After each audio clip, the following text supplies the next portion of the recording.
बिस्मिल्लाहिर्रहमानिर्रहीम। Programme inside the news और मैं हूं डॉक्टर सना गौरी। तहरीक इंसाफ की बहुत सारी सीटें होने के बावजूद भी हुकूमत किसी और की बनना ये अभी समझ से बाहर है कि कैसे हुआ। लेकिन इसमें एक ज़बरदस्त बयान जो आता है वो फजलुर रहमान साहब की तरफ से आता है। फजलुर रहमान साहब कहते हैं जनाब अगर तहरीक इंसाफ को इतनी ज़्यादा सीटें मिलनी थी तो फौज का 9 मई वाला जो बयानी है वो कहीं दफन हो गया। अब इसकी वजाहत वो कुछ यूं करते हैं कि जनाब फिर वो जो उनका बयानिया था कि किसी ने गद्दारी की तो इसका मतलब क्या गद्दारों का साथ देने के लिए किसी ने वोट दिए हैं, ये इंपॉर्टेंट बात थी। दूसरा जो उन्होंने एक पंडोरा बॉक्स खोल दिया उसमें मजीद जो चीजें सामने आती हैं वो भी बड़ी दिलचस्प है। वो कहते हैं जनाब अदम एतमाद की तहरीक का फैज हमीद और बाजवा साहब ने कहा था, उनकी सरबराही में कोई इजलास हुआ था और उस इजलास के बाद अदम एतमाद की तहरीक चलाई गई और उसकी सरबराही जो है वो चला जो रहा था वो पीपल्स पार्टी चला रही थी। पीपल्स पार्टी तो खुलेआम ये बात पहले भी करती आई है कि ये चलाने वाली तहरीक चलाने वाले हम थे। लेकिन फजलुर रहमान साहब जिनको शुरू से ही इमरान खान साहब मौलाना डीजल कहते रहे और बहुत से अलकाबात से नवाजते रहे, आज बड़ी मासूमियत से उन्होंने ये बयान दिया कि मैं तो अदम एतमाद की तहरीक लाना ही नहीं चाहता था। मैं बिल्कुल ये चाहता था कि खान साहब की गवर्नमेंट जाए, लेकिन वो किसी और सूरत से जानी चाहिए थी, अदम एतमाद की तहरीक से नहीं जानी चाहिए थी। इसके अलावा वो नून लीग के हवाले से कहते हैं कि नून लीग को मैंने अब भी कहा, शहबाज शरीफ साहब को मैंने अब भी कहा कि आए हम बैठते हैं जनाब, अपोजिशन में बैठते हैं, लेकिन वो कुछ जवाब दिए बगैर ही आगे चले गए। इसके अलावा और बहुत सारी चीजें जो सामने आती हैं वो एक सवालिया निशान इस वक्त यूं भी है कि वो पूरे के पूरे इलेक्शन पे ही सवाल उठा रहे हैं। बतौर सहाफी मैंने जो कुछ देखा और इलेक्शंस में मैं हिस्सा भी रही और बहुत से इलेक्शंस को हमने कवर भी किया, लेकिन हम ये नहीं कह सकते कि इलेक्शंस पूरे ओवरऑल ही धांधली थी। अगर कोई ये कहता है और इतना कोई जबरदस्त कोई सियासतदान ये बात करता है तो सवाल जरूर उठता है कि जनाब क्या पूरे के पूरे ही सिस्टम पे सवाल उठा दिया जाए। हाँ, ये जरूर है कि कराची के सतह में और पंजाब की कुछ सीटें और कुछ सीटों में एक सीट का जिक्र तो खुद मौलाना साहब भी कर गए, जिसका हमने कल भी प्रोग्राम में जिक्र किया था। वही हुआ कि नवाज शरीफ साहब को जो सीट लाहौर से दी गई है वो भी एक धांधली का हिस्सा है। बकौल वो कहते हैं कि कयास आराइयां तो ये हैं। अब ये आप भी जानते हैं कि हम भी जानते हैं कि कयास आराई का जब लफ्ज आ जाए तो आगे होता क्या है। लेकिन यहां पे नवाज शरीफ साहब के मुख्तलिफ फैसले तनकीद जरूर होती थी, लेकिन इस वक्त गवर्नमेंट में वजीर आजम पे अपना नाम ना देना ये भी उनकी एक सियासी वकार की निशानी है कि उन्होंने जनाब ये तो फैसला किया। एक और चीज जो आज के प्रोग्राम में डिस्कस करेंगे वो जमात इस्लामी के हवाले से। जमात इस्लामी अपने मुख्तलिफ बयानात दे रही है, एहतजाज की तरफ भी जा रही है। कल हमने जीडीए से भी बात की, जीडीए भी एहतजाज की तरफ जा रही है और जमात इस्लामी भी एहतजाज कर रही है। मुख्तलिफ लोगों के इस्तीफे भी आपके सामने आ रहे हैं। तहरीक इंसाफ को जहां मैं अपने पहले प्रोग्राम्स में कहती रही कि एक मेच्योर रवैया उनका सामने नहीं आता था पहले, लेकिन हो सकता है कि वक्त गुजरने के साथ साथ जो कुछ हो रहा है उसके बाद कोई मेच्योर फैसले सामने आए। लेकिन अमीन गंडापुर के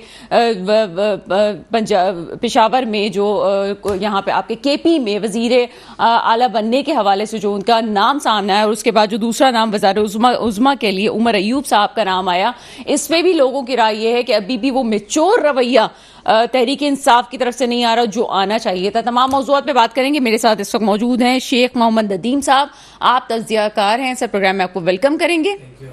और मुझे ज्वाइन किया है अब्बास हुसैन साहब ने, स्टूडियो में मौजूद हैं सर, प्रोग्राम में आपको वेलकम करेंगे। आपका ताल्लुक तहरीक इंसाफ से है।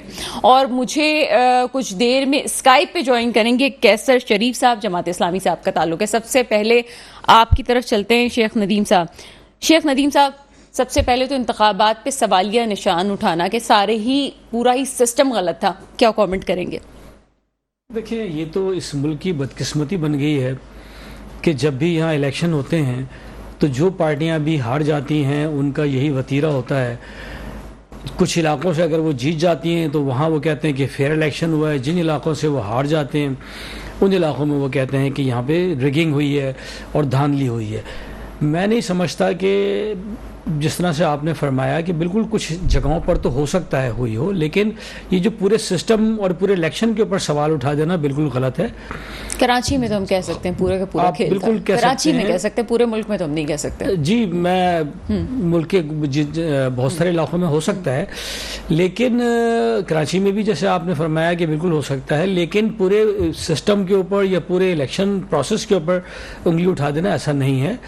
और ख़ास तौर पर केपीके के अंदर भी, क्योंकि वहाँ से जो फजलुर रहमान साहब की पार्टी है वो काफ़ी हद तक जो है आप कह लें कि वो स्वीप कर हो गई है वहाँ से, और पीटीआई ने वहाँ पे स्वीप किया है और इनको वहाँ से काफ़ी बड़ी शिकस्त का सामना है और काफ़ी बड़े मार्जिन से ये लोग पीछे हटे। अब मसला ये बन गया है कि अगर ये मौलाना साहब की क्योंकि सीटें इतनी कम हैं तो वो अभी बार्गेनिंग पोजीशन में नहीं है। अब उनके पास दूसरा हल यही है कि क्योंकि उनके पास हमेशा से स्ट्रीट पावर रही है, मदरसे के तालिब इल्मों की, पहले भी उन्होंने उसका मुजाहरा किया, अब भी वो कोशिश करेंगे, तो उसमें उनकी कोशिश होगी कि अपनी कॉस्ट किसी तरह से बढ़ाएं और ज़्यादा से ज़्यादा बार्गेनिंग हासिल करें।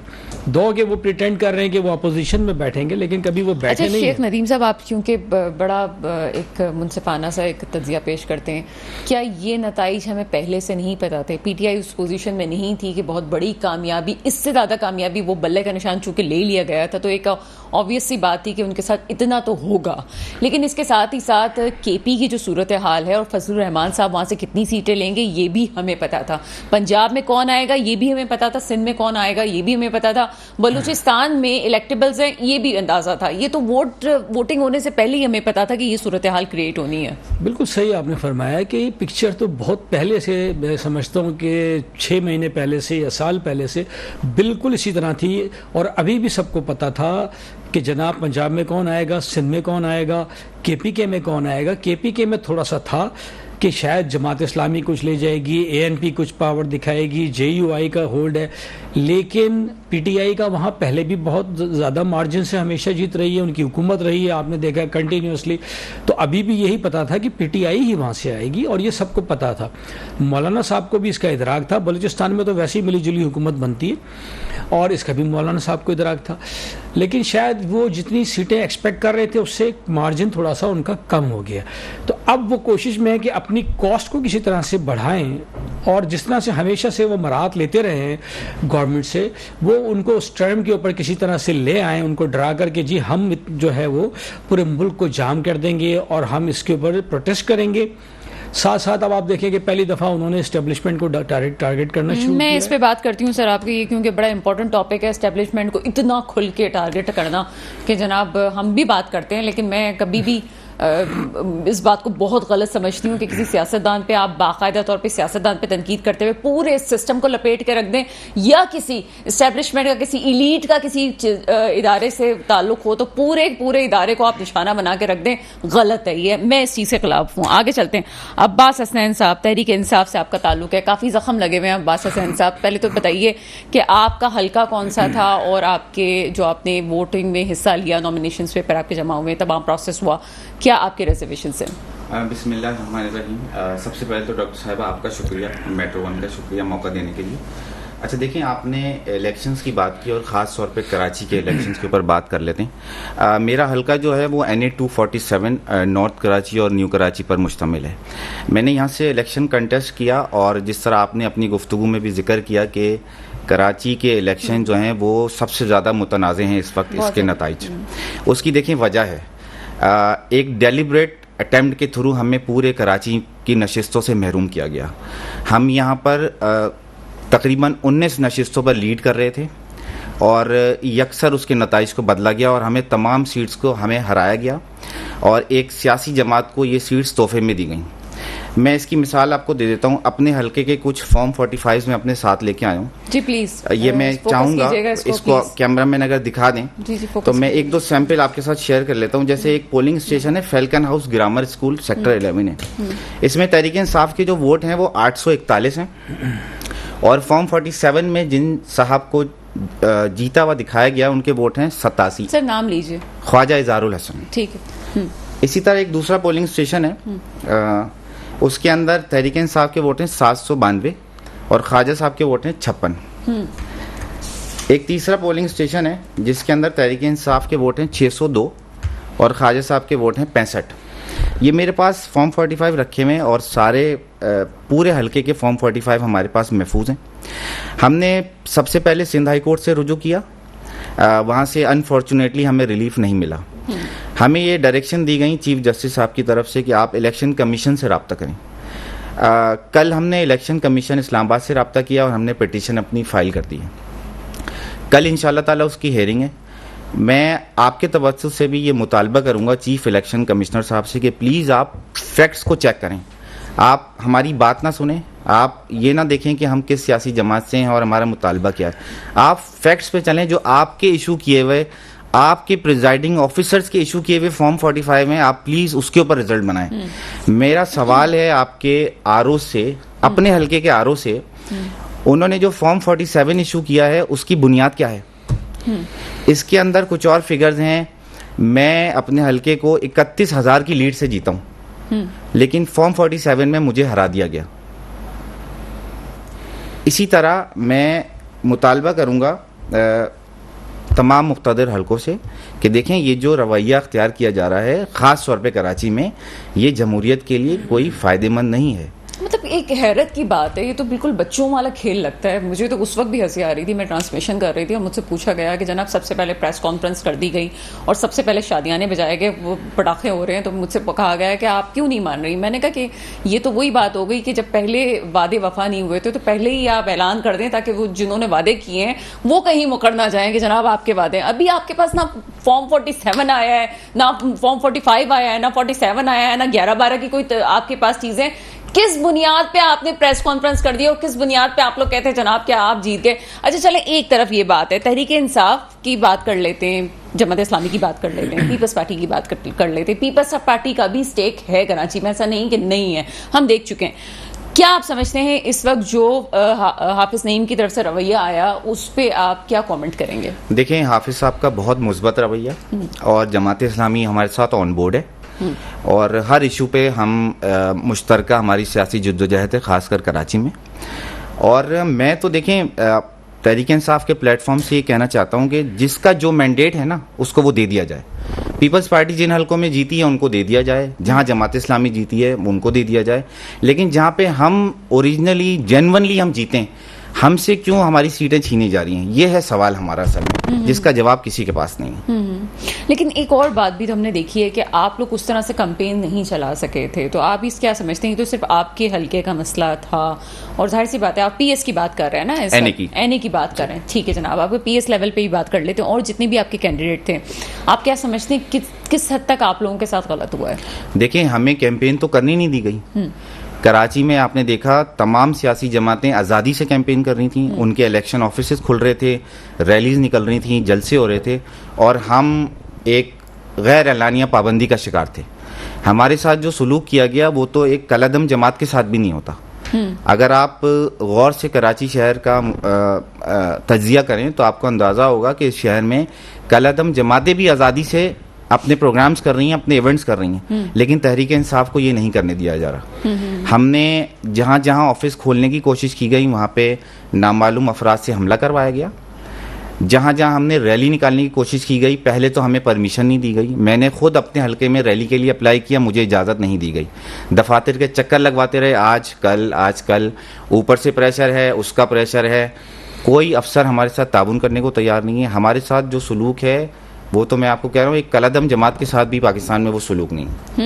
अच्छा, मैं ये पूछना चाह रही हूँ, ये फॉर्म 45 आप दिखा रहे हैं आपके हाथ में, ये हाफिज साहब ने भी अपने प्रेस कॉन्फ्रेंस में दिखाए थे। आपके अपने कितने तहरीक इंसाफ के ऐसे कैंडिडेट हैं जिनके पास ये सबूत मौजूद हैं इस वक्त? देखिए, हमारे पास 19 कौमी असम्बली की नशिस्तें हैं जिन पे हमारे पास मुकम्मल नताइज मौजूद हैं और बेशुमार सूबाई असम्बली की नशिस्तें। तहरीक इंसाफ के जितने उम्मीदवार जीते हैं हम सब के पास मुकम्मल नतीजा मौजूद है और उसके साथ ही हमने इलेक्शन कमीशन में पिटीशन फाइल की है।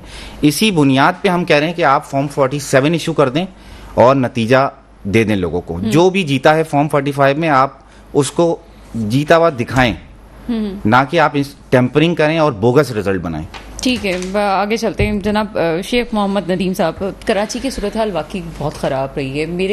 मेरी खुद अपनी समझ से बाहर है कि ये एक जमात चले वापस री यूनियन हुई थी, लोगों की अपनी मोहब्बतें हो सकती हैं, लेकिन उसी री यूनियन में लंदन से भी बयान आ जाता है। लंदन के भी एक उम्मीदवार जो हैं वो भी खड़े होते हैं और वो भी एक सामने, क्योंकि ऑफकोर्स देखा जाए तो ग्राउंड रियलिटीज़ ये हैं कि लंदन वाला वोट ज़्यादा है, मौजूद है, मोहब्बतें मौजूद हैं, दिलों से नहीं निकाल सकते आप, निकलेंगी तब निकलेंगी, वो एक अलग मसला है। लेकिन आप क्या समझते हैं कि इस पार्टी को ख़ास तौर पे MQM के साथ इतनी हमदर्दियाँ क्यों हैं? वजह क्या है? सिर्फ तहरीक इंसाफ को ख़त्म करने के लिए? देखिए, मैं ऐसा नहीं समझता। मैं थोड़ा सा आप दोनों की राय से इख्तलाफ करूँगा। देखिए, इस सूबे के ऊपर पीपल्स पार्टी की हुकूमत रही है, आपको भी पता है, पीटीआई की भी हुकूमत रही है। आप मुझे ये बता दीजिए कि पीटीआई ने या पीपल्स पार्टी ने इस शहर के लिए क्या किया। मैं तो एक सवाल करता हूँ, सही बात है, ये बैठे हुए मेरे साथ, ठीक है, जमात इस्लामी ने फिर भी एफर्ट किया है, कम से कम उन्होंने प्रोटेस्ट किया है के इलेक्ट्रिक के अगेंस्ट, गवर्नमेंट के against, for the sake of Karachi. इन दोनों पार्टियों ने कुछ भी नहीं किया, इसलिए इस वक्त बहुत बड़ा एक वैक्यूम था, उसका फ़ायदा आप कह लें कि एमक्यूएम ने उठाया। उसमें आप एमक्यूएम लंदन का एलिमेंट भी शामिल कर सकते हैं, एमक्यूएम पाकिस्तान का भी कर सकते हैं। फिर ये कि ये तीनों जो अलग अलग मुख्तलिफ पार्टियां थी, इसमें जैसे ये आपस में फारूक सत्तार साहब भी वापस आ गए एक तरह से, पीएसपी भी आपने देखा मुस्तफा कमाल साहब भी आ गए, उसका भी डेफिनेटली वो जो वोट इनके डिवाइड हो रहे थे, साहब और पीएसपी का तो एक था, एक वोट बैंक था। आप इनको दो पार्टी कह लें, तीन कह लें, मैं समझता हूँ तीन, तीसरी भी होने जा रही थी, लेकिन उससे क्या हो गया कि अब वोट इनका कंबाइन हो गया।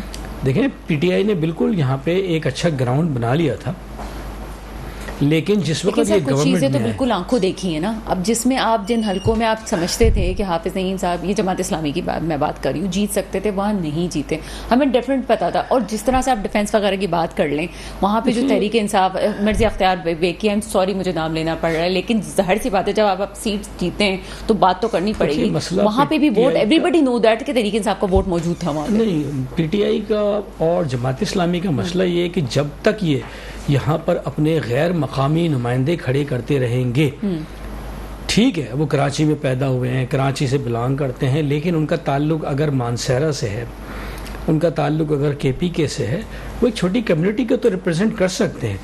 इसीलिए जमात इस्लामी अपना वोट बैंक कराची से जमात इस्लामी ने इसीलिए खोया कि यहाँ के ऊपर उन्होंने मकामी लोगों के बजाय बाहर के लोगों को किया। उसके बाद जो सिराजुल्लाह साहब ने इस जमात के साथ किया है वो आपको सबको पता है।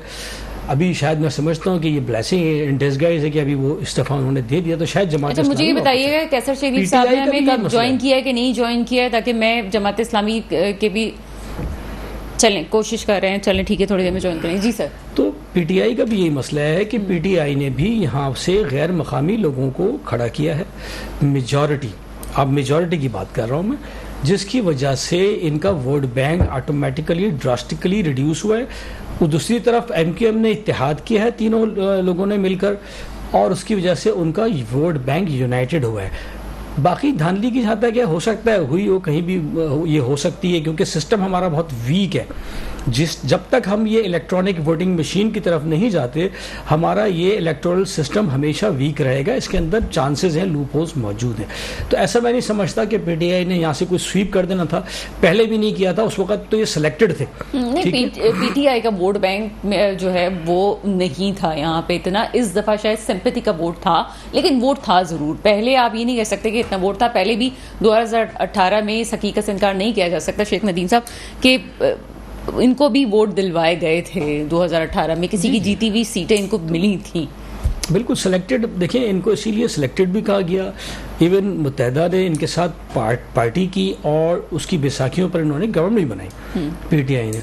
लेकिन मैंने जैसे कहा कि देखिए धांधली का अपना एक बिल्कुल एलिमेंट है, फैक्टर है, लेकिन मैं आपको बताऊं कि जहां पर आप धांधली को भी कवर कर सकते हैं अगर आप 20%, 25% और मज़ीद वोटर्स को अगर आप काबू करें, तो आपने जब इधर काम ही नहीं किया, लोग आपको जानते ही नहीं हैं।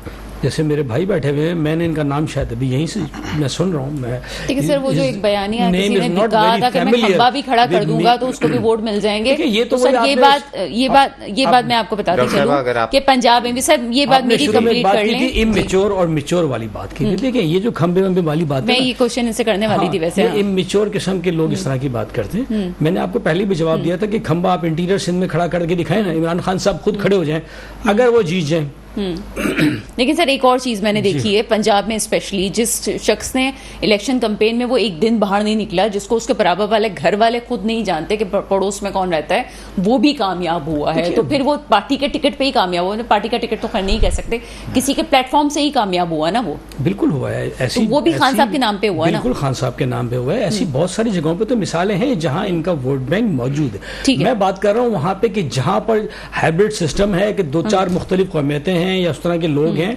वहां पर आप इस अपने वोट बैंक को अगर 20-25% बढ़ाते, मुकामी लोगों को खड़ा करते, तो आपका वोट बैंक बढ़ जाता। अभी तो पार्टी उस पोजीशन में ही नहीं थी। बहरहाल मैं इसका अगर जवाब आप देती हूँ। मुझे हाँ एक सेकंड दे दें। देखें, इन्होंने जो बात की है ना नदीम साहब ने, मैं बिल्कुल मुकम्मल मुस्तरद करता हूँ इस बात को। हमारे गैर मुकामी उम्मीदवार बिल्कुल नहीं है। मैं आपके सामने मिसाल बैठा हूँ, मेरा ताल्लुक़ कराची से है, मेरे ख़ानदान पूरा कराची में आबाद है, ऐसी कोई बात नहीं है। ये एक फॉल्स नैरेटिव हमारे ख़िलाफ़ बिल्ड किया गया है और आपको पता है इसके पीछे जो लिसानी जमात है कराची की, ये उसका नैरेटिव है। ये डेलिबरेटली वो लोग हमारे ख़िलाफ़ बयानियाँ बना रहे हैं। और तहरीक इंसाफ देखें, तमाम लिसानियत, तमाम फ़िरकावारियत से बालातर जमात है। हमने प्योरली मेरिट पे उम्मीदवार खड़े किए हैं कराची में, तमाम मिडिल क्लास ग्रास रूट के वर्कर हैं। और जहाँ तक देखें वोट की बात है ना, वो वोट मेरा नहीं है, वोट है इमरान खान का। और दीगर जमातों में भी अगर बता दें मेरे दोस्त कि किसी इंडिविजुअल का तो वोट नहीं है ना कि वो गैर मुकामी है या मुकामी है, लीडर का ही वोट होता है हमेशा हर जमात में। तो ये तो सवाल ही पैदा नहीं होता। इससे पहले इन्होंने दूसरी बात की, मैं उसको भी एड्रेस कर दूं कि तहरीक इंसाफ ने किया क्या है। देखें, हम सूबा सिंध में कभी हुकूमत में नहीं रहे और 18वीं तरमीम के बाद पता करने आने वाले थे, लेकिन उससे पहले ही आपको हटा दिया गया था। सर, मेरी एक मजबूरी है कि मुझे ब्रेक पे जाना पड़ रहा है और ब्रेक के फौरन बाद मैं आप ही से शुरू करूंगी, क्योंकि प्रोग्राम का रुख जो है एक और नहज पे लेके मुझे जाना है और आपसे कुछ मुश्किल सवालात भी करने। एक छोटा सा ब्रेक है, ब्रेक के बाद आपके सामने हाजिर होते हैं। ब्रेक के बाद आपके सामने हाजिर हैं और पैनल इस पर काफ़ी मेरा बड़ा है, तो मैं आज खामोश रहूंगी, कोशिश करती हूँ। अब्बास हसन साहब कंटिन्यू कीजिएगा। जी देखिए, मैं ये कह रहा था कि तहरीक इंसाफ कितनी मकबूल है कराची में या गैर मकबूल है, हमारे उम्मीदवार ठीक हैं या गलत हैं, इसका फैसला आप आवाम को करने दें ना। देखें, आप और मैं या ये मेरे भाई तो ये फैसला नहीं करेंगे। इस पे लगे हाथों उसी बात का जवाब देते ना। अगर आप इसी जुमले पे जो फजल रहमान साहब ने कहा है उसका जवाब आप दे दें। वो जो बयानिया था 9 मई वाला, वो दफन हो गया। देखें, आप ये कह रहे हैं ना कि अवाम आपके साथ है, तो वोट की ताकत से। देखिए, मैं तो आपके मिसाल सबूत लेके आया हूँ ना अपने साथ। अगर अवाम ने हमें वोट दिया है, ये सारा ये जो डॉक्यूमेंट है ये हमने तो नहीं बनाए, ये प्रिजाइडिंग ऑफिसर्स हमारे अपॉइंट किए हुए तो नहीं थे ना, ये सब सरकारी लोग थे, इलेक्शन कमीशन के अपॉइंट किए हुए लोग थे। जो नतीजा उन्होंने अपने हाथ से बनाया है, आप वो क्यों अनाउंस नहीं कर रहे? जो नशिस्तें हम जीते हैं कराची में, वो हमें क्यों नहीं दी जा रही? ठीक है, ठीक है। चले, मैं इस वक्त बात कर लेती हूँ कैसर शरीफ साहब से। जमात इस्लामी से आपका ताल्लुक है, ऐसे प्रोग्राम में आपको वेलकम करते हैं। बहुत शुक्रिया जी। कैसर शरीफ साहब, काफी बयानात आ रहे हैं जमात इस्लामी की तरफ से और एहतजाज पे भी आप जा रहे हैं। दूसरी तरफ केपी में भी आपके मुज़ाकरात होते होते रह गए। बहुत सारे मौज़ूआत हैं कि जो एक एक लफ्ज भी कहूँगी तो टाइम टेकिंग एक प्रोसेस होगा। आप खुद बताइएगा इस वक्त क्या सूरत हाल है, आप एहतजाज पे क्यों जा रहे हैं, केपी में इत्तेहाद पे बात क्यों नहीं कर रहे, आगे कराची वाला जो सिलसिला है उस पर भी बात कीजिएगा और साथ ही साथ आपके जो अमीर हैं उन्होंने जो इस्तीफे की बात की है जिसका फैसला अभी 17 तारीख को होने वाला है, उस पर भी बात कीजिएगा। जी सर। जी देखिए, ये जमात इस्लामी के साहब ने 4 दिन पहले मंसूरा के अंदर प्रेस कॉन्फ्रेंस की थी इन इंतखाबात के हवाले से। उसमें हमने कैटेगोरिकली इन इंतखाबात को दाखिली ज़दा और इसके नतायज को हम मुस्तरद कर चुके हैं और हमने मुतालबा किया था कि चीफ इलेक्शन कमीशन जो है वो फौरी तौर पर रिजाइन करें। जो चीफ इलेक्शन कमीशन के दावे थे, जो उम्मीदें थी उनसे कि फेयर एंड फ्री इलेक्शन होगा और तमाम जमातों को लेवल प्लेइंग फील्ड मिलेगी, बराबरी की सतह पर ट्रीट किया जाएगा, नतायज जो है वो शफाफ अवाम के सामने आएंगे, ऐसा कुछ भी नहीं हुआ। और ये दूसरे जो प्रीवियस इलेक्शन है 18 और 13 का, उसका एक कह लें कि रीप्ले था। उसमें सिर्फ अफराद बदले, पार्टी बदली, लेकिन मामला जो है वो जूं का तूं रहा। और जमात इस्लामी ने इस पर 16 तारीख को इस्लामाबाद में यानी कल हमने एहतजाज का भी ऐलान किया है और हम दोबारा से मुतालबा करेंगे कि चीफ इलेक्शन कमीशन बुरी तरह किस मकाम पे कर रहे हैं आप ये एहतजाज? देखिए, ये इस्लामाबाद में मुख्तलिफ जगहों से एहतजाज होता हुआ एक जगह पर हम सारे लोगों को इकट्ठा करेंगे। वो डी चौक भी हो सकता है, उसका हमने अभी ऐलान नहीं किया ताकि ये सारी जो सूरत हाल है ये अभी उस तरह क्लियर ना हो, नहीं तो इंतजामिया बहुत सारे मसाइल पैदा करती है। कल बहरहाल एहतजाज होने जा रहा है 4 बजे इस्लामाबाद इंशाल्लाह, और उस पर हमारी तैयारियां अपनी जगह पर मुकम्मल है। बड़ी तादाद में लोग वहाँ मौजूद होंगे। जहां तक आपने दूसरी बात की पीटीआई के हवाले से, तो वो हमारा इब्तदाई तौर पर राब्ता हुआ था, पीटीआई की क़यादत ने राब्ता किया था। जमात इस्लामी ने गैर मशरूत तौर पर जो है उसका मुस्बत जवाब दिया था और हमने कहा था कि कौमी मफाद के लिए हम पाकिस्तान तहरीक इंसाफ को जो आईनी तहफ़्फ़ुज़ दरकार है उसके कामयाब उम्मीदवारान को हम इंशाल्लाह उस पर ताउन करेंगे। इसी बात को आगे बढ़ाते हुए 2 कमेटियां बन गई, एक PTI की कमेटी थी, एक जमात इस्लामी की कमेटी थी। इब्तदाई टेलीफोनिक राब्ते में PTI के कायदीन ने बताया कि उनको वफाक और KP में वो चाहते हैं कि इश्तराकी अमल हो। इसके बाद जब परसों मुलाकात हुई इस्लामाबाद में तो उन्होंने अपना मौक़िफ़ जो है वो तब्दील कर लिया। क्यों तब्दील किया ये रीजन उनसे पूछी जा सकती है, लेकिन जमात के कायदीन के साथ जब उन्होंने बात की तो उन्होंने कहा कि KP असेंबली की सतह पे, हम सूबे की सतह पे इश्तराकी अमल जो है वो जमात इस्लामी से चाहते हैं, जिस पर जमात के कायदीन ने लियाकत बलोच साहब उस कमेटी के सरबराह हैं, उन्होंने कहा कि हम मुशावरत के बाद आपको अदा करेंगे। तो कल हम सर ये सारी गुफ्तगू इस्लामाबाद में हुई थी या KP में हुई थी? नहीं, ये मुलाकात इस्लामाबाद में हुई थी। इस मुलाकात में जमात इस्लामी के 3 जिम्मेदारान जो हैं वो लियाकत बलोच साहब के साथ शरीक थे। प्रोफेसर मोहम्मद इब्राहिम साहब सीनियर मिनिस्टर रहे हैं, अनायतुल्लाह खान साहब, साहबजादा तारुकुल्लाह साहब, और दूसरी तरफ से जो थे वो बैरिस्टर गोहर साहब थे, अली अमीन गंडापुर साहब थे, इसी तरह आजम स्वाति साहब और उमर अयूब साहब थे। तो ये दोनों साइडों से एक भारी भरकम आप कह लें क़यादत का फोरम था। तो उसमें जब ये तय हुआ कि जमात इस्लामी मशवरे के बाद आपको बताएगी, क्योंकि आपने मौक़िफ़ तब्दील किया है, नई चीज सामने आ गई है, तो इस पर हम क़यादत से मशवरा करके आपको अपडेट करेंगे। कल फिर हमने PTI को इस हवाले से आगाह किया कि जहां आप मरकज में दूसरी किसी जमात से कर रहे हैं, आप KP में भी किसी और से कर लीजिए, हमें इस पर कोई एतराज नहीं है, आपका मैंडेट है, हमें खुशी होगी। तो ये चीज जो है वहीं पर ही रुक गई, क्योंकि उनके मौक़िफ़ में तब्दीली आई थी और जमात ने अपना हतमी मौक़िफ़ दे दिया कि हम उनके साथ इस तरह के अमल इस हवाले से नहीं कर सकते, और हम जो करने जा रहे थे वो भी एक कौमी मफाद के लिए, और जो मैंडेट अवाम ने PTI को दिया है उसके एहतराम में करने जा रहे थे, गैर मशरूत था, हमें उससे कोई भी किसी किस्म की जो कंडीशन है वो नहीं थी। सर साथ ही रहिएगा हमारे, मैं सर स्टूडियो में भी बात करती चलूँ तो कुछ इस हवाले से भी शेख मोहम्मद नदीम साहब आपकी तरफ आते हैं। तहरीक इंसाफ की बार बार बात हो रही, जमात इस्लामी का जो बातों से मुझे खास मौक़िफ़ सामने लग रहा है और जितनी मेरी उनकी क़यादत से बात हुई है उसमें एक मौक़िफ़ बड़ा साफ नज़र आ रहा है कि PTI की तरफ से कोई शख्स है नहीं इस तरह से कि हर शख्स अपने आप को लीडर भी समझ रहा है, आगे आके बात करता है, जो हम MQM में भी कुछ अरसे से देख रहे थे। वही क्या सिचुएशन PTI में है कि PTI में अभी भी मैच्योर रवैया नहीं है कि बात करें तो मुज़ाकरात उनको किस तरह से करने चाहिए, ऐसा कुछ आपको लग रहा है? देखिए बिल्कुल यहाँ पे क़यादत का फुक़दान है, ख़ासतौर पे PTI सिंध के अंदर, ठीक है। और ठीक है हलीम भाई ने यहाँ कमांड संभाली हुई है, लेकिन वो कभी जेल में होते हैं, कहीं बाहर होते हैं, लेकिन अभी तक जो एक मेच्योर लीडरशिप की यहाँ पे कमी है, और इसीलिए आप देख रहे हैं कि हर कोई अपनी ज़बान में मुख्तलिफ बात कर रहा है। जमात इस्लामी का जहाँ तक ताल्लुक़ है, अभी आप कैसर साहब से ये सवाल करें कि हाँ अगर सिराजुल हक साहब ये सोच रहे थे कि जल्दी करो इलेक्शन जल्दी करो, क्योंकि उन्होंने वज़ीर आज़म बनना था, उनको पाकिस्तान से इतनी सीटें मिलने की उम्मीद थी, तो चलो मैं कहता हूँ चलो ठीक है उनकी बात सही है, लेकिन यहाँ पर हाफिज नईम साहब जैसे मिचोड़ लोगों को, कैसर साहब जैसे मिचोड़ लोगों को क्या यहाँ पे चीफ मिनिस्टरशिप मिलने वाली थी?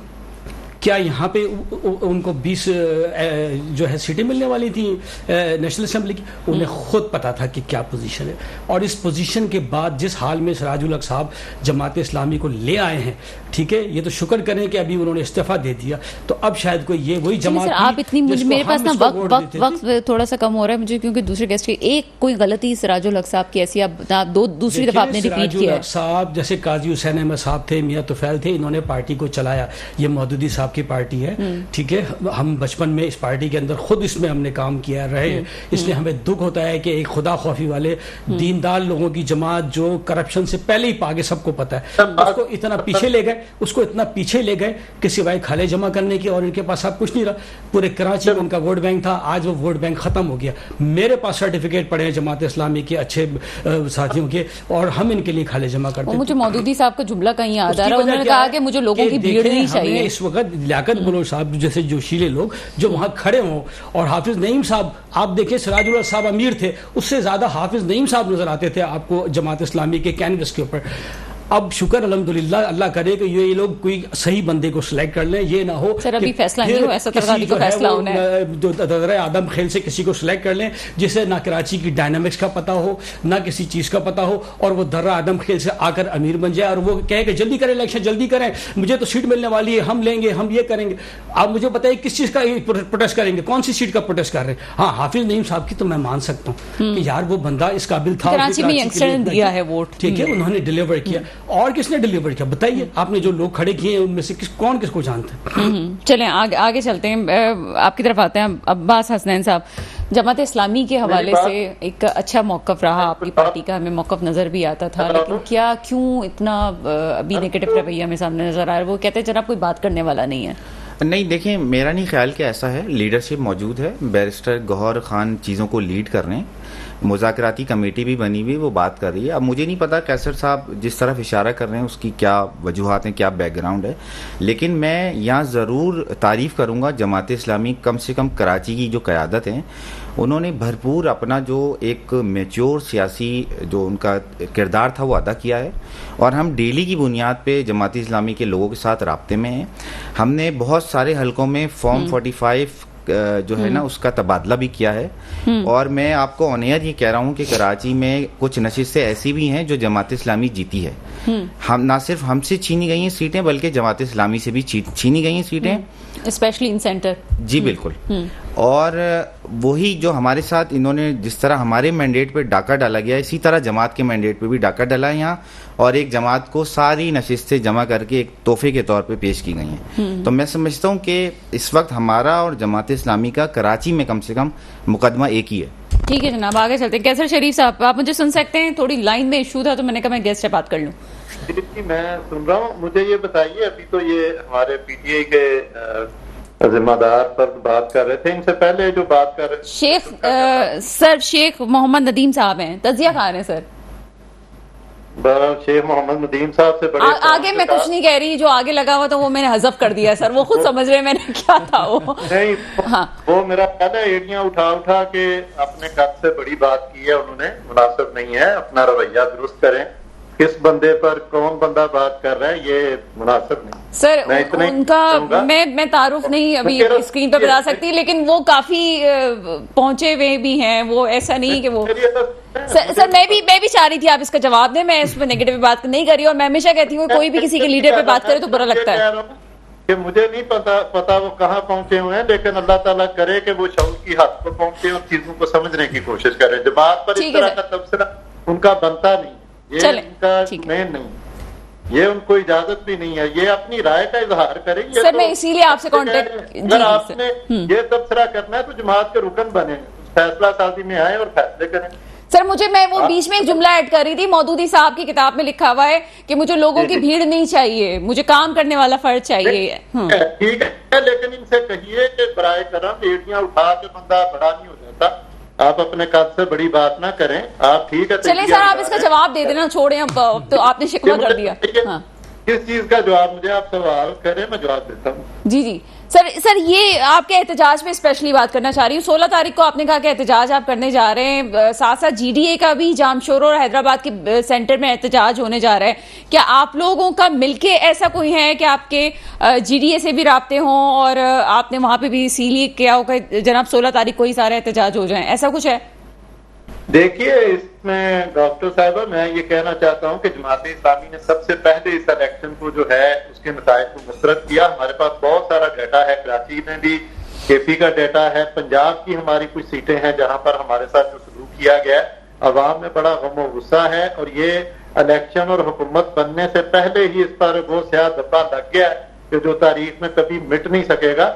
जमात इस्लामी ने 16 तारीख को इस चीज का आगाज किया है। कराची में हम पहले से एहतजाज कर रहे हैं, तो हम ये समझते हैं कि दीगर जमातें जो धांधली के हवाले से बात कर रही हैं या इलेक्शन पर जिनको तहफ्फुज़ात हैं, हम उनको दावत देते हैं कि वो हमें ज्वाइन करें, और चीफ इलेक्शन कमीशन के रिजाइन के बाद अगला जो मरहला है वो दरपेश होगा। आप हमारा हिस्सा बने, और जमात इस्लामी की जो काविश है, अगर काज एक है तो जमात इस्लामी ने अगर पहले इनिशिएट किया हुआ है तो बाकी सियासी जमातों को उसका हिस्सा बन के अपनी आवाज सर ये ऑन स्क्रीन आप बात करें, क्योंकि स्टूडियो में जो एक हमारे साथ बादशाह हसनैन भी बैठे हुए हैं, तो आप ये कह रहे हैं कि वो कराची के हवाले से ही बात करो, एहतजाज का हिस्सा बने, आप ये दावत दे रहे हैं।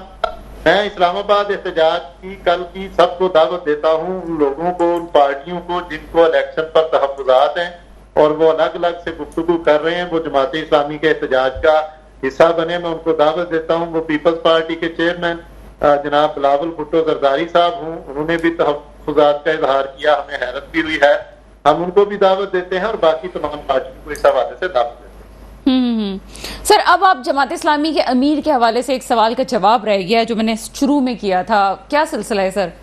देखिए, अमीर जमात इस्लामी सिराजुल हक साहब ने रिजाइन किया है। जमात इस्लामी के ये तीसरे अमीर हैं जिन्होंने अपनी जिम्मेदारी से इस्तीफा दिया है। हमारे यहाँ एक दस्तूर है, उसके मुताबिक सारी जमात चलती है। उसमें ये दर्ज है कि जब कोई अमीर रिजाइन करता है तो मरकजी मजलिस शूरा ने उसका फैसला करना होता है। इसीलिए सेक्रेटरी जनरल जमात इस्लामी अमीरुल अजीम साहब ने 17 तारीख को 10:30 बजे शूरा का इजलास मंसूरा में तलब किया है।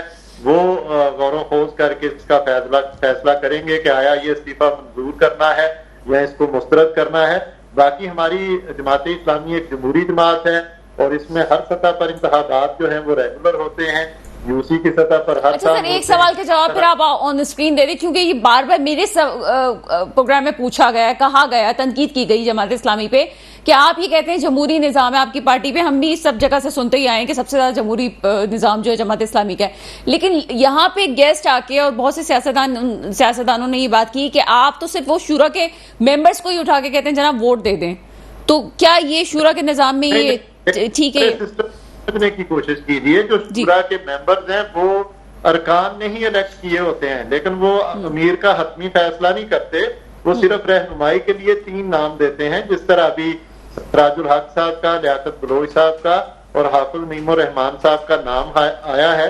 लेकिन कोई भी रुकन जो है वो इन 3 के अलावा भी किसी रुकन को वोट कर सकता है। ये जरूरी और कंपल्सरी नहीं है कि लाजमी आपने इन तीनों में से किसी एक को राय देनी है। यहाँ कोई कैंपेन नहीं होती, यहाँ पर कोई उम्मीदवार नहीं होता, यहाँ पर कोई ख्वाहिश नहीं कर रहा होता कि मुझे वोट पड़े। ये एक बिल्कुल खुफिया बैलेट के जरिए सारा अमल जो है वो रूपजीर होता है और मुकम्मल किया जाता है। उसके बाद मैं ये भी बताना चाहता हूँ कि हमारा एक आजाद खुद मुख्तार इलेक्शन कमीशन है जो मुंतखब किया जाता है शूरा में। उसके सदर आजकल राशिद नसीम साहब हैं, उनके साथ 4 दीगर अरकान है जो मुंतखब होके उस इलेक्शन कमीशन का हिस्सा बने हैं। इसी तरह ये पूरा अमल जो है वो उनकी निगरानी में इंशाल्लाह। ठीक है सर, आपके इस बात का जवाब आ गया। मुझे एक और बात की तरफ मैं चलती हूँ। यहाँ मेरे मेहमान साथी ने कहा था कि जमात इस्लामी का काम यही रह गया है कि वो खिदमत ज़रूरी है, खिदमत एक अपने तौर पे एक ज़रूरी ये चीज़ है, लेकिन उसके बावजूद भी और किसी सतह पे अब न समझ में नहीं आता कि ऐसा क्या काम है कराची में हमें नज़र आ रहा है, ऐसा क्या काम है जिसको जमात इस्लामी को वोट डाला जाए। ये मेरे गेस्ट की तरफ से बात आई थी। देखिए, आपका जो भी गेस्ट हैं उनकी जो है ना मालूमात नहीं है इस जदीद दौर में भी। वो अगर गाफिल है तो हम चाहते हैं कि वो पढ़ना लिखना शुरू कर दें, वो डिजिटल मीडिया का इस्तेमाल करें, वो मीडिया से कनेक्ट हों, ताकि आजकल के तो बच्चों को पता है कि जमात इस्लामी कराची में क्या खिदमत सर अंजाम दे रही है और पूरे मुल्क में उसकी क्या कंट्रीब्यूशन है। ये उन्होंने जो खालों की बात की ना, जमात इस्लामी ने कभी अवाम की खाल नहीं उतारी। जितनी जमातें आई उन्होंने अवाम की खाल उतारी। जमात इस्लामी अगर जानवरों की खालें इकट्ठी करती है तो यतीम बच्चों की फलाह के लिए, तालीम के लिए, तालीमी इदारों के लिए, और वो खिदमत करती है कि जो कोई और नहीं कर रहा।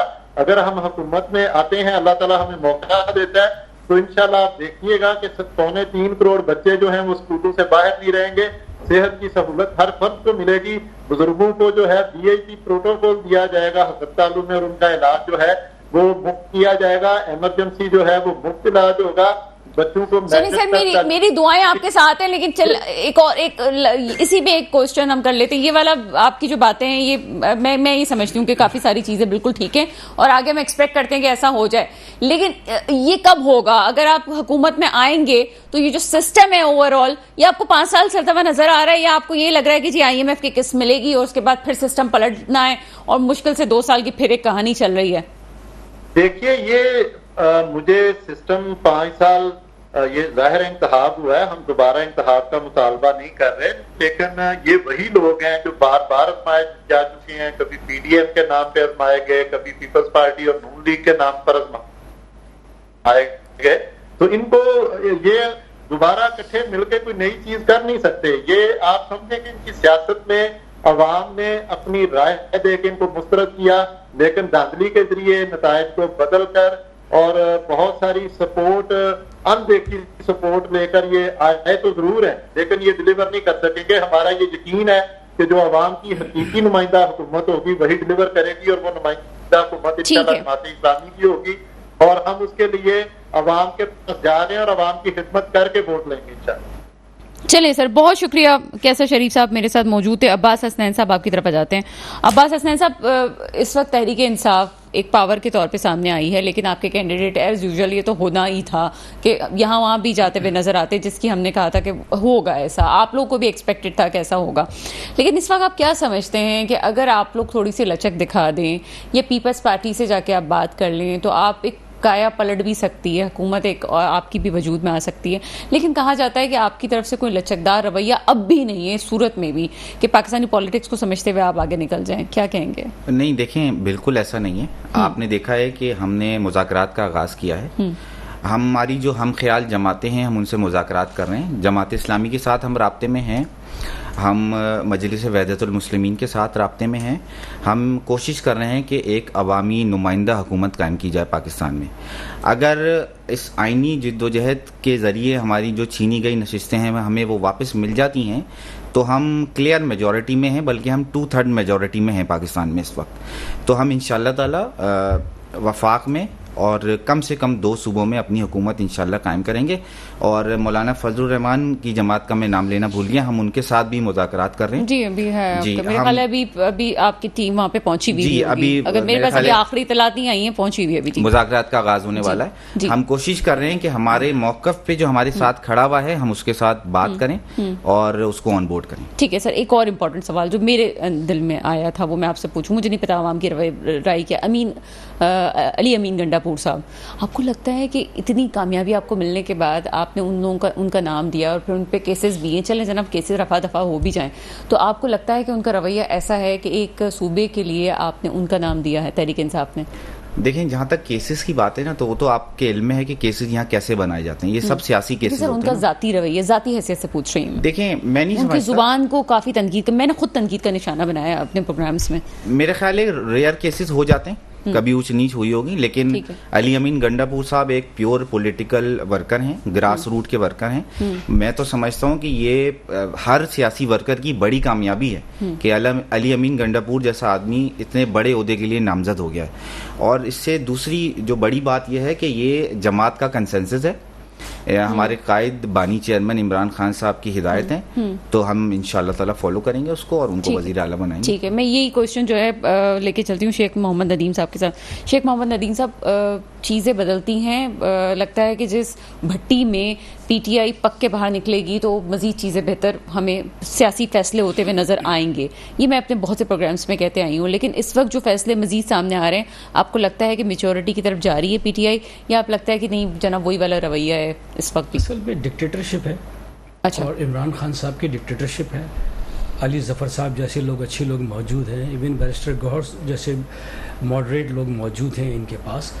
अभी जैसे आपने लतीफ़ खोसा साहब भी इनके साथ आ गए, इस तरह के मेच्योर लोग हैं। अगर ये उनके साथ बैठ के इन चीज़ों को डिस्कस करें, पीपल्स पार्टी के साथ अगर ये अभी भी हैंडशेक कर लें, पीपल्स पार्टी तो बैठी हुई है कि जी हमें बेनिफिट्स जो ज़्यादा दे देगा हम उस तरफ चले जाएंगे, तो ये अभी भी एक पोजीशन ले सकते हैं मैं समझता हूँ, और कोई अटैम्प्ट कर सकते हैं गवर्नमेंट की।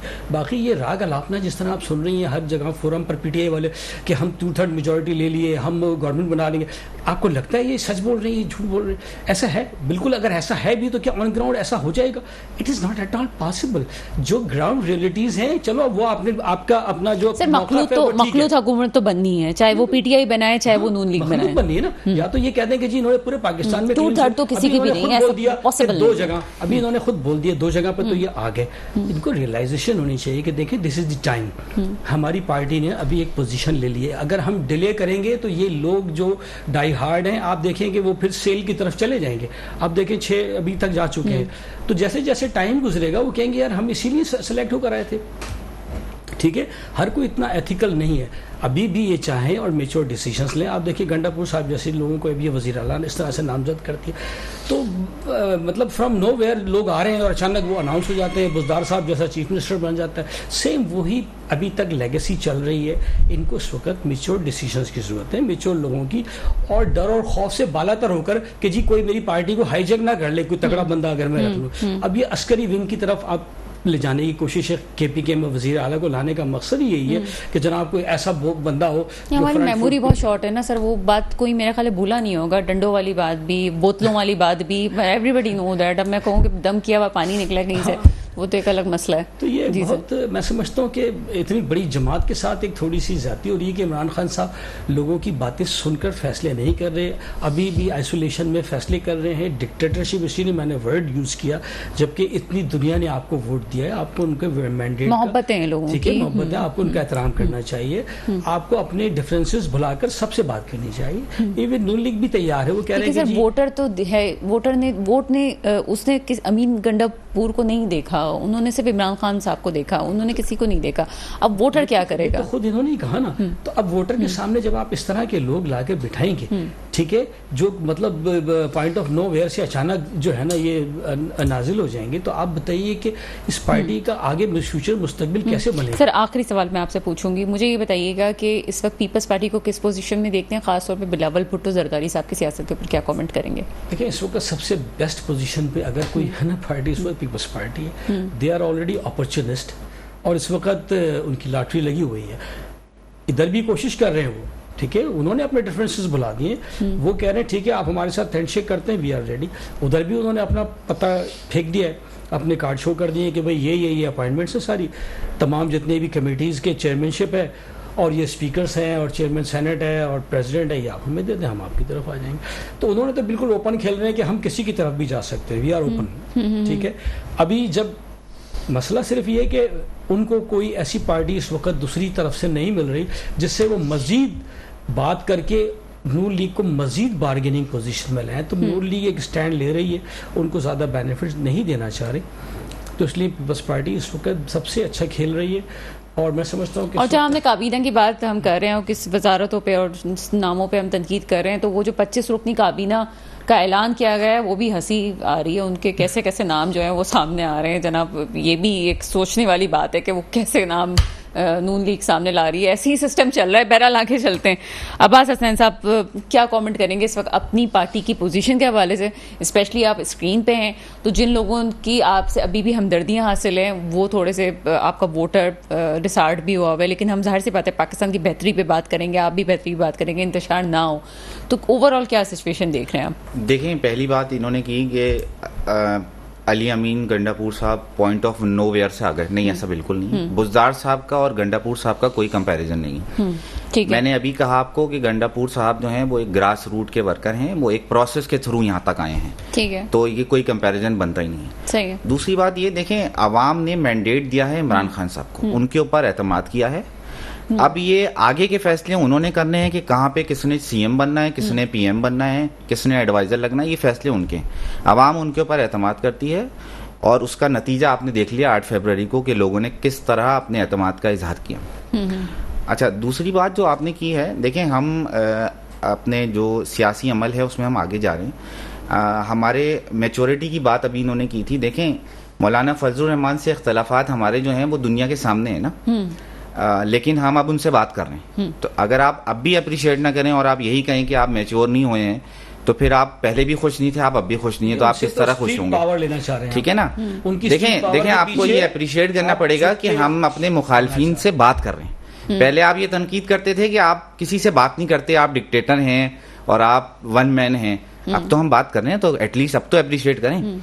तो हम चाह ये रहे कि फजलुर रहमान साहब को भी अप्रिशिएट करना चाहिए कम से कम इस मामले में कि उन्होंने बड़े खुश दिली से आपका नाम भी लिया है और कहते हैं जनाब हम तो बात करने के लिए तैयार हैं। जी बिल्कुल। देखें, मैं समझता हूँ कि इस वक्त फजलुर रहमान साहब को भी ये फील हो रहा है कि किस तरह अवामी मैंडेट चुराया गया है।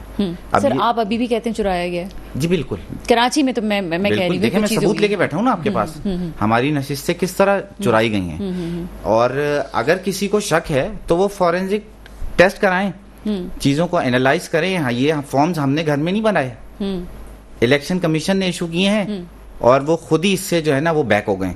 47 फॉर्म जो इशू किया गया है वो इसके बिल्कुल यकसन मुख्तलिफ है। तो चीजें तो देखें ब्लैक एंड व्हाइट है बिल्कुल। अगर कोई ना देखना चाहे और आंखें बंद कर ले और इमरान खान साहब के बुग्ज में वो लोगों को कोई और पिक्चर दिखाने की कोशिश करे, तो देखें लोग इतने बेवकूफ नहीं है, लोग जानते हैं। लोगों ने इसलिए हमें वोट दिया है, वो इमरान खान को समझते हैं, उसके नजरिए के साथ खड़े। ठीक है जनाब, बहुत शुक्रिया। शेख मोहम्मद नदीम साहब आप मेरे साथ हैं, अब्बास हसनैन साहब आपका बहुत शुक्रिया, और कैसर शरीफ साहब आपका बहुत शुक्रिया। बात फ़कत इतनी है कि 2024 के इलेक्शन से एक होता है मुल्कों का डिफ़ॉल्ट, बैंक का डिफ़ॉल्ट, और एक होता है दिलों का डिफ़ॉल्ट। 2024 के इलेक्शंस वो इलेक्शंस हैं जो अगर कामयाबी से हुकूमत साजी तक पहुँच जाते हैं तो वो जो दिलों का डिफ़ॉल्ट है वो होने से बच जाएगा। कोई ऐसा गैर फितरी इत्तेहाद करने से खुदारा फैसला साज भी बाज आएँ कि जिससे पाकिस्तान का नौजवान पीछे हट जाए और नाउमीदी की कैफियत में मुब्तला हो जाए। इस वक्त पाकिस्तान के लिए सबसे इंपॉर्टेंट आपकी इकोनॉमी है, इकोनॉमी पे तवज्जो देना ज़रूरी है। और जो जमात इस वक्त हुकूमत बनाने जा रही है या अभी तक तो जा रही है, तो उस जमात में कौन सा ऐसा शख्स मौजूद है इस वक्त जो फाइनेंस को संभाल के आगे चीज़ों को लेके जाया जा सकता है। पाकिस्तान अब उस बात का मुतहमिल नहीं है कि कोई अपने जो है वो समधी को, भाई को या बेटी को लेके सामने आए, या कोई अपनी बेटी को आगे लेके सामने आए। इस वक्त जमहूरियत की बात की गई है और जमहूरियत में जो आवाम चाहती है वो फिर जमहूरियत के उस लीडर का साथ भी देगी, और फिर अगर कोई गलत फैसला होता है तो इसलिए साथ खड़ी रहेगी क्योंकि वोट उसने दिया होगा। वरना दूसरी सूरत में आपके इंतशार की कैफियत भी पैदा हो सकती है। दुआ वही है जो हमेशा होती है, मेरे मुल्क पे वो हुक्मरान आए जो वाकई इस मुल्क के मुस्तकबिल की हिफाजत करें। इसके साथ ही प्रोग्राम का वक्त खत्म होता है, मुझे इजाजत दीजिएगा, खुदा हाफिज।